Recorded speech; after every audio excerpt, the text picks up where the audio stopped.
Eder. Mac. Pallister. Cara Ritella 59, io, Clarence 56, hai azzeccato.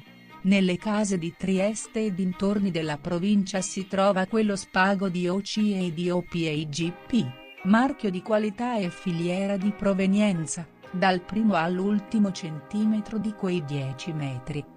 Che viene prodotto in stabilimenti dediti alla frantumazione delle scatole dei dipendenti esasperati, per una decina di metri ogni rotolo, cambiando poi ogni 10. Pena, il licenziamento, la natura merceologica del prodotto.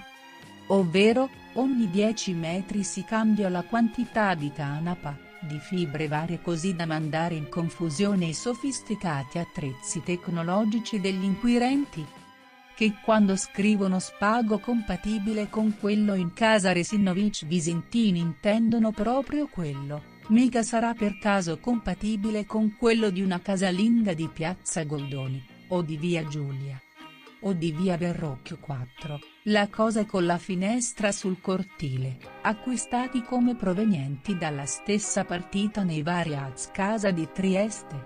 Pensa a te, intuizione la tua geniale? Dillo anche a Gabriella, che, magari, prima del trasloco in cui ha messo in vendita anche i calzini, valigia del trasloco leggera, poteva avere nel cassetto della cucina proprio una matassa di uno spago compatibile merceologicamente con quello di via Verrocchio 2. Ma pensa a te, ce l'ho anch'io. Ehi, non dimenticare di iscriverti a questo canale.